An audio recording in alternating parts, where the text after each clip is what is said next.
Oke, kita ulangi lagi poin yang keenam ya.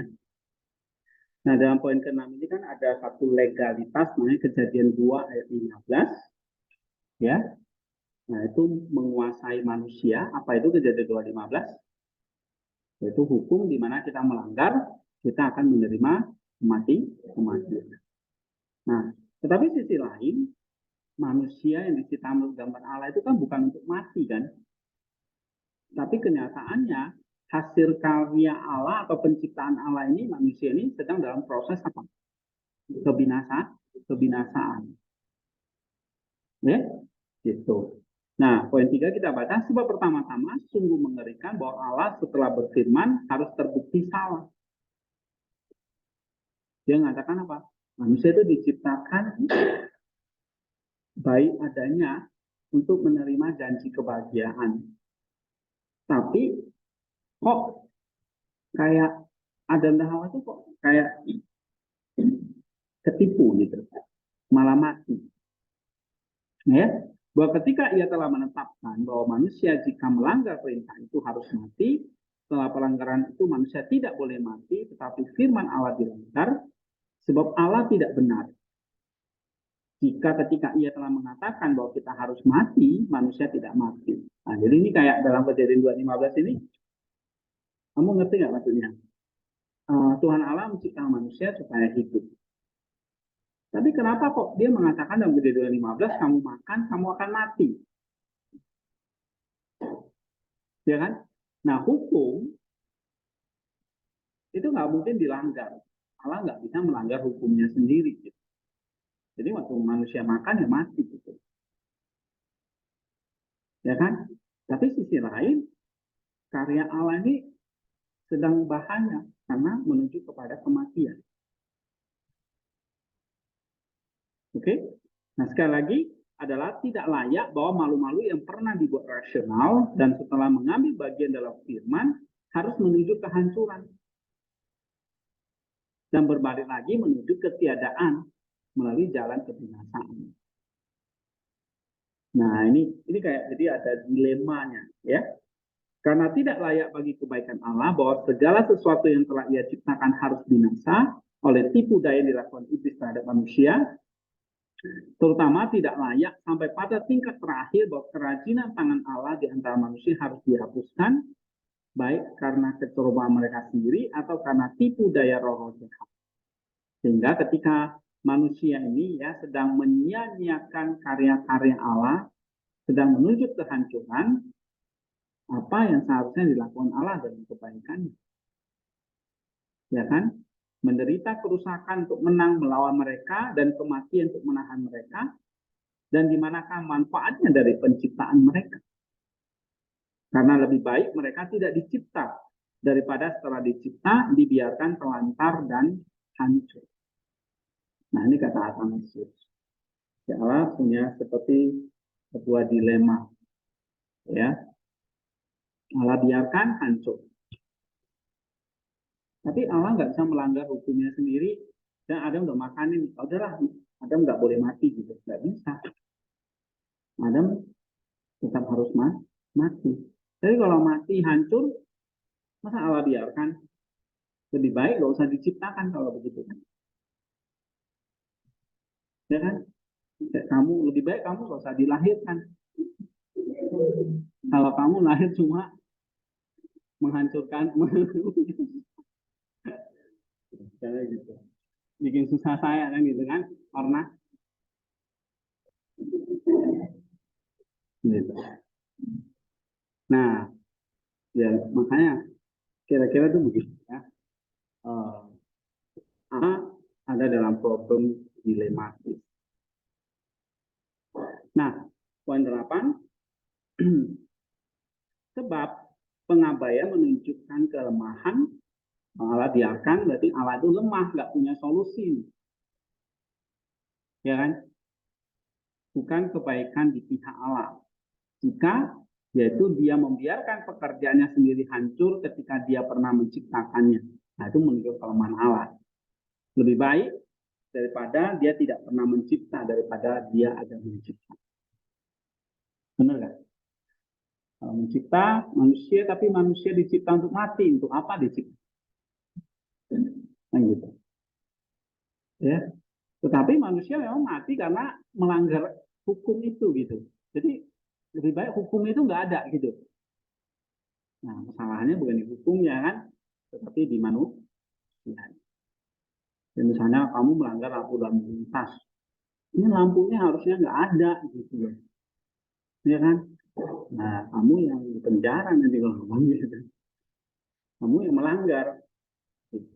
Karena jika ia telah menjadikan mereka, tidak ada yang dapat menuduh kelemahan, tetapi sekali ia telah menjadikan mereka dan menciptakan mereka dari ketiadaan, ini sangat mengerikan jika pekerjaan itu rusak dan itu di depan mata Sang Pencipta. Maka tidak mungkin membiarkan manusia jatuh dalam arus kerusakan.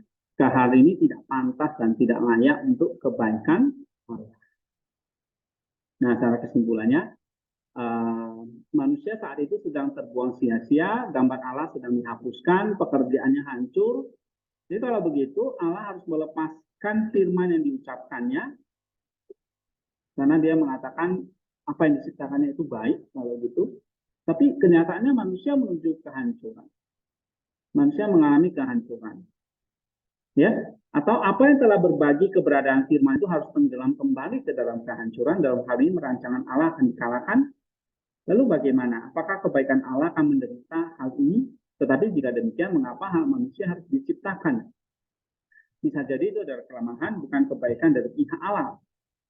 Ya, ini sebuah dilema ilahi dan solusinya nanti adalah inkarnasi firman. Oke, ini poin 6 tentang dilema ilahi. Ada pertanyaan dari situ?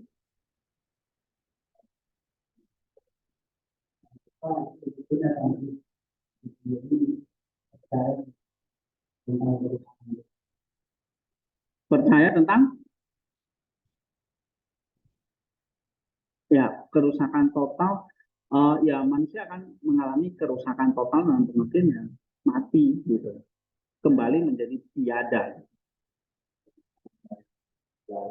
Ya, tiada dalam arti ya dia terpisah dari Allah yang ada itu, menjadi tidak ada. Ya, tidak ada dalam pengertian ya sama kayak nggak diciptakan lagi, kayak nggak ada gitu. Ya, menjadi tidak ada, sama seperti kayak nggak diciptakan lagi, nggak diciptakan lagi gitu, nggak ada gitu. Ya. Ya. Nah nanti pembacaan berikutnya berjalan, nah mungkin itu nanti bisa menjawab ya. Poin 7. Tetapi sama seperti konsekuensi ini harus tetap berlaku, demikian juga di sisi lain, klaim-klaim Allah yang adil bertentangan dengan hal itu, bahwa Allah harus tampak benar terhadap hukum yang telah ia tetapkan mengenai kematian. Karena sungguh mengerikan bagi Allah, Bapa kebenaran, tampak sebagai pendusta demi keuntungan dan keselamatan kita. Ya. Di sisi lain ya ada hukum Allah yang harus adil. Allah harus tampak benar terhadap hukum yang dia tetapkan sendiri. Tapi begitu hukum itu tertegakkan, mengerikan. Kayak membuat Allah itu jadi pendusta. Artinya apa? Kayak firman yang dia ciptakan, akhirnya jadi nggak terbukti kan. Gitu. Jadi dia, jadi di sini sekali lagi, jalan apa yang mungkin diambil. Nah, misalnya ya udah manusia harus dituntut bertobat nih. Apakah bisa? Oke, mungkin ini dianggap layak bagi Allah. Manusia yang salah, ya karena pelanggarannya, manusia menjadi rusak, maka manusia yang harus bertobat. Ya, gitu. Mereka dapat sekali lagi dapat penjalan yang tidak bisa. Oke, tetapi pertobatan akan pertama-tama gagal menjaga tuntutan Allah yang adil. Karena ia tetap tidak akan lebih benar jika manusia tidak tetap berada dalam cengkraman maut. Manusia sudah dalam cengkraman maut. Jadi kalau disuruh taat bisa nggak? Nggak bisa karena sudah dikuasai maut. Ya. Kedua, pertobatan tidak memanggil manusia kembali dari apa yang menjadi kontraknya. Tidak bisa kembali pulih. Karena pertobatan itu cuma menahan mereka dari tidak melakukan dosa. dosa. Memulihkan lagi kodratnya nggak bisa. Lepas dari cengkerama maut itu nggak bisa. Cuma hanya menahan saja. Oke? Sekarang jika hanya ada pelanggaran dipertanyakan dan bukan akibat dari kerusakan, pertobatan sudah cukup baik. Tapi jika ketika pelanggaran telah dimulai, manusia menjadi terlibat dalam kerusakan yang merupakan kodrat alamiahnya, kehilangan kasih karunia mereka miliki, karena mereka adalah gambar Allah, langkah lebih lanjut apa yang diperlukan.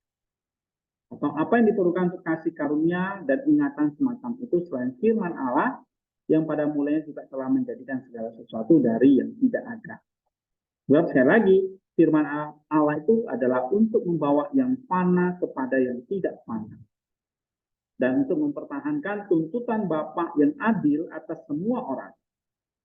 Sebab sebagai firman Bapa dan di atas segalanya, ia sendiri dari kesesuaian alamiah yang mampu menciptakan segala sesuatu dan layak menderita atas nama semua orang dan menjadi duta besar bagi semua orang bersama Bapa. So, jadi di sini kita lihat ada satu solusi dari alam. Ya, gitu. Nah, kesimpulannya di sisi lain ada konsistensi dari sifat Allah yang tidak boleh dikorbankan demi keuntungan kita. Kalau tadi Allah yang kasih dan Allah yang adil tadi. Lalu apakah manusia harus dipanggil untuk bertobat? Nah, jawabannya apa? Pertobatan tidak dapat mencegah hukum itu tetap dilaksanakan. Artinya manusia tetap mati.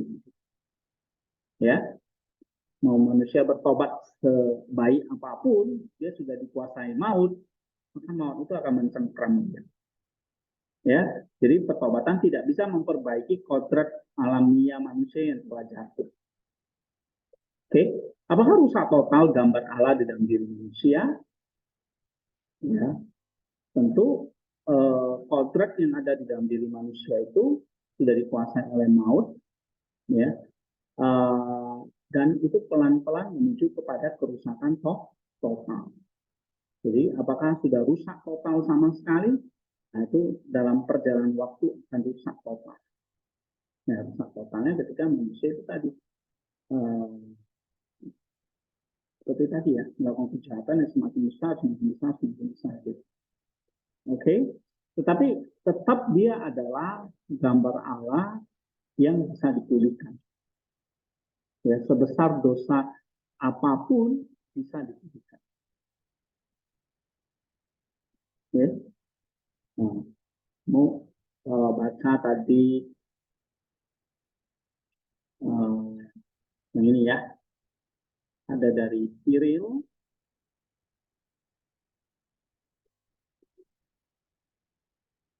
Ini ada yang sudah baca bu. Dikatakan ini, your accumulated offenses do not surpass the multitude of God's mercy. Jadi kesalahanmu yang akumulasi, ya, kesalahanmu yang sangat berat dan berakumulasi itu nggak melampaui, nggak bisa melewati kasih Allah. Oke, lukamu karena dosa tidak melampaui keahlian sang tabib. Jadi tidak ada luka, tidak ada dosa, tidak ada sakit yang nggak bisa disembuhkan oleh sang tabib. Ya, kalau dalam dunia kedokteran banyak penyakit yang nggak bisa disembuhkan, cuma bisa kayak dicegah. Tapi di sini luka kita nggak ada yang nggak bisa disembuhkan oleh sang tabib. Ini kata Siri. Artinya apa? Tidak ada dosa yang tidak bisa disembuhkan. Ya, nah nanti kalian baca ini ya tentang pertobatan dan pengampunan dosa dan tentang musuh yaitu si iblis yang begitu lihai menghancur remukkan kita. Oke, jadi kita tidak bahas ini, cuma ada kesimpulan tadi. Ya. Nah tadi Siri mengatakan, Yesus mengatakan pertobatan tidak dapat mencegah pelaksanaan hukum, apalagi memperbaiki kodrat alami yang telah jatuh. Ya, kita telah mengalami kerusakan dan perlu dipulihkan kembali kepada anugerah gambar Allah. Ya, tidak ada yang bisa memperbarui kecuali Dia yang telah menciptakan. Dia sendiri yang bisa menciptakan kembali semua, menderita untuk semua, mewakili semua kepada Bapa. Jadi sekali lagi, siapa yang bisa datang memperbarui kecuali Dia yang telah menciptakan? Tidak ada. Siapa yang menciptakan kamu? Sang Firman itu. Jadi Sang Firman itu yang paling tahu bagaimana memulihkan kamu atau kita. Iya kan? Gitu. Dan kamu misalnya menciptakan sebuah handphone. Ya, pencipta handphone ini yang paling tahu kerusakannya, kalau rusaknya terjadi di mana. Kalau saya nggak tahu, saya nggak pernah buat gitu. Rusak mana? Nggak ngerti. Harus bawa ke teknisi, yang teknisi paling tahu. Sama seperti manusia. Gitu, ya. Sebab apa? Sebab dia bisa menciptakan kembali semua. Bisa nggak Allah menciptakan kembali kita semua? Bisa. Ya. Menderita untuk kita? Bisa. Mewakili kita? Bisa. Oke, ke-8 ya. Yang online masih ikuti ya? Masih, Pak. Masih, Pak, masih. Masih ya. Oke.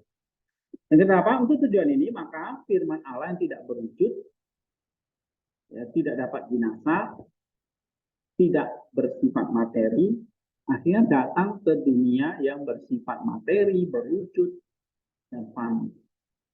Ya, meskipun dia tidak jauh dari kita. Karena tidak ada bagian dari ciptaan yang dia tidak miliki. Dia telah memenuhi segala sesuatu di mana-mana, tapi tetap hadir bersama Bapaknya sendiri.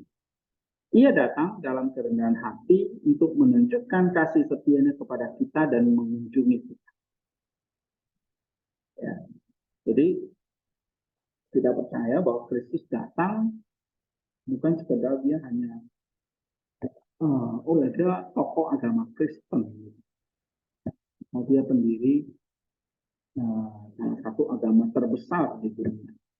Dan dia datang bukan mendirikan agama atau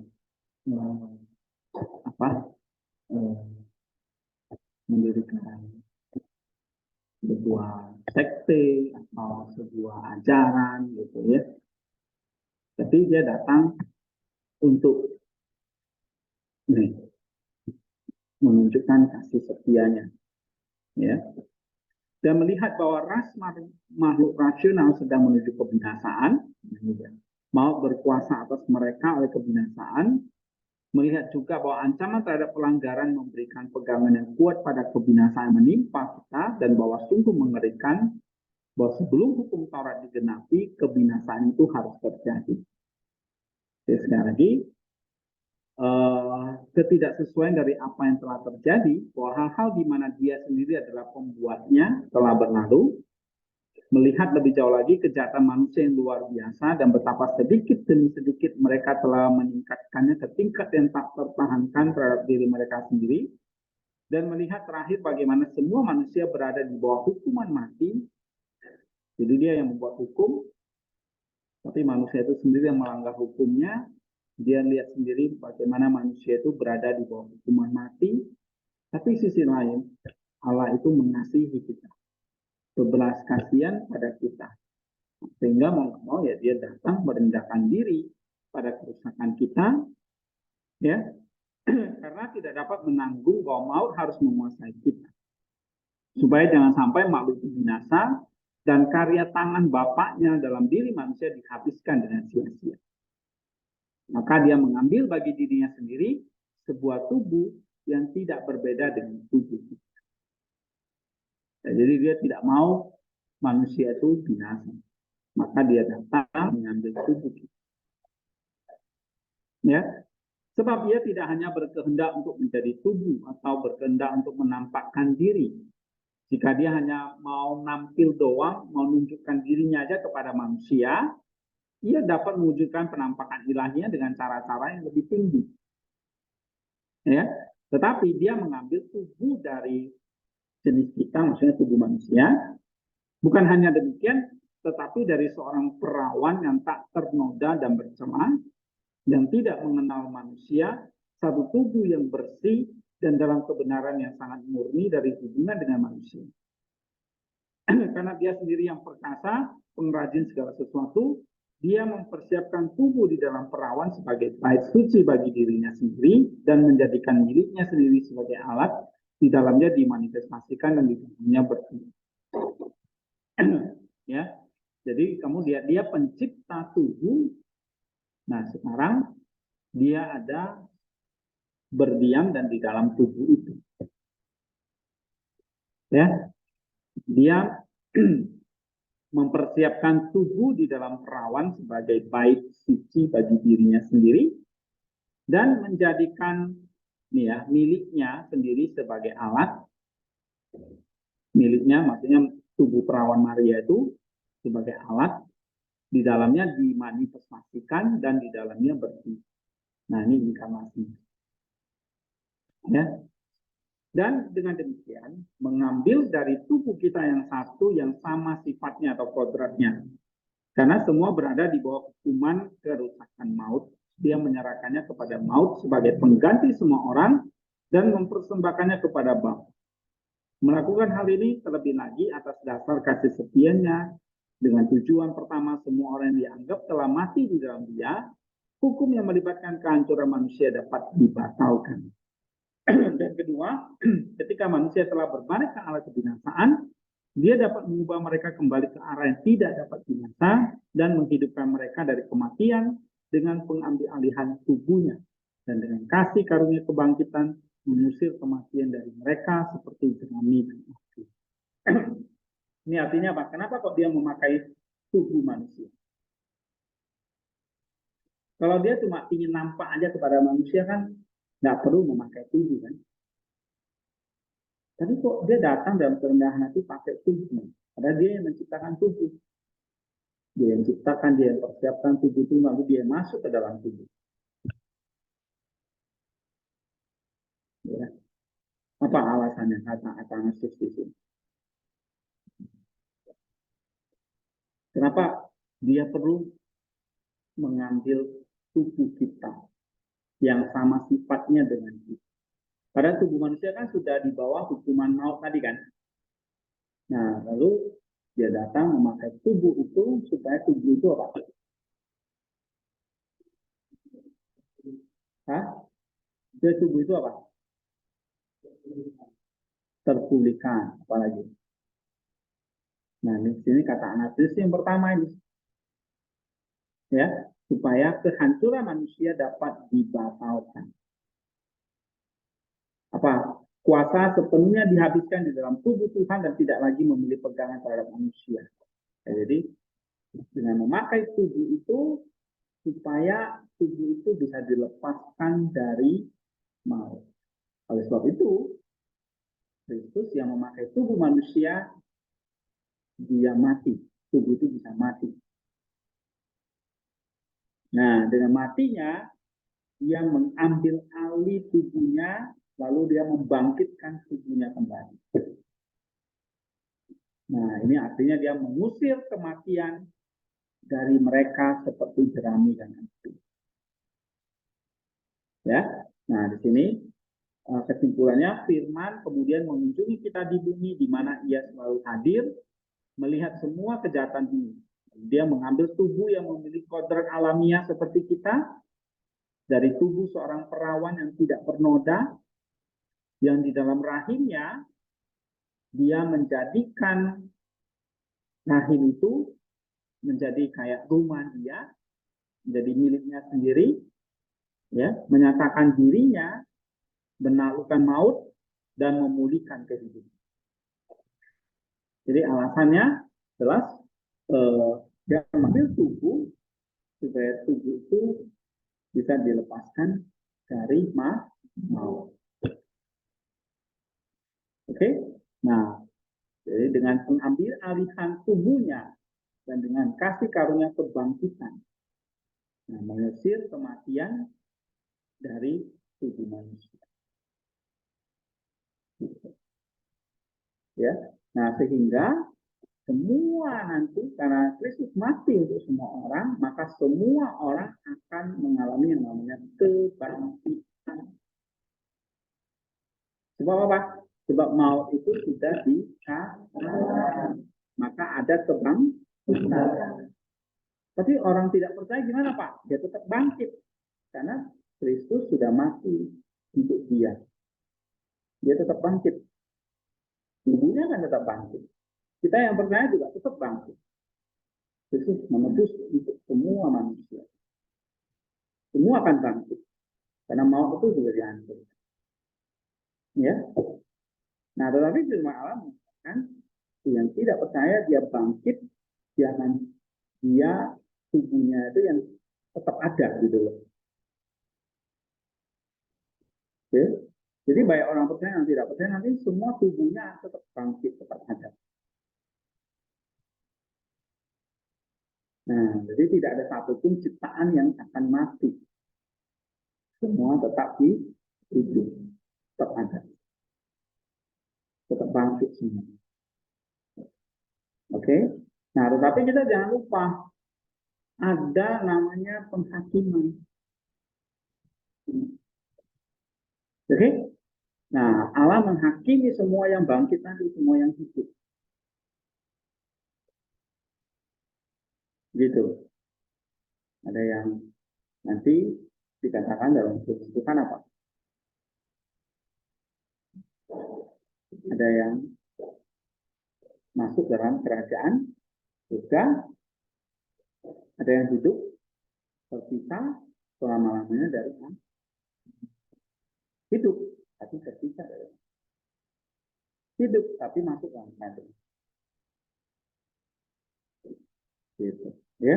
Nah, hidup yang nanti semua akan dibangkitkan dan disitulah manusia itu hidup bisa nggak serupa dengan dia. Dan tidak serupa dengan dia ya tentu. Ya. Jadi apakah kita punya sifat dengan alam? Ibarat saya sering kasih ilustrasi, ini metafornya. Allah itu kalau seperti api yang menghanguskan. Nah, kalau kita terbuat dari logam, maka logam itu nggak terbakar. Terbakar tapi semakin menyala. Kalau kita tuh emas ya, dibakar gimana? Semakin hilang. Ya.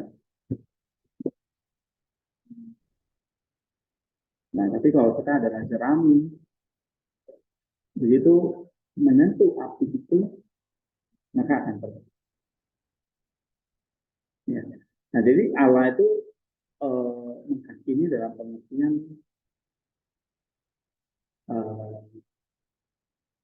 dalam kasihnya dia tidak membuang manusia itu sembarangan. Ya, tetapi karena hidup manusia sendiri yang tidak bisa bersifat dengan dia, akhirnya manusia sendiri yang menyingkir, yang tersingkir dengan sendiri. Seperti kayak jerami yang terbakar, ya. Karena dia jerami atau dia kertas gitu. Yang memang secara sifat tidak bisa melawan api. Ya udah Pak, saya jadi air aja. Gitu. Ya. Ini namanya metafor. Jadi kamu jangan andai kamu jadi air, jadi ikan di kolam aja Pak, ikan itu. Jadi hanya metafor bahwa ya kita akan mengalami kehidupan yang kekal bersama dengan Allah ketika kamu memiliki sifat yang sama seperti Allah. Nah, itulah pentingnya kita menjadi serupa dengan Kristus. Karena Kristus bersifat dengan Allah. Nah, kalau kita sesifat dengan Kristus, maka kita sesifat dengan Allah. Oke? Sekarang kita ke 9. Atau kita break dulu ya. Break kira-kira 15 menit kita masuk lagi.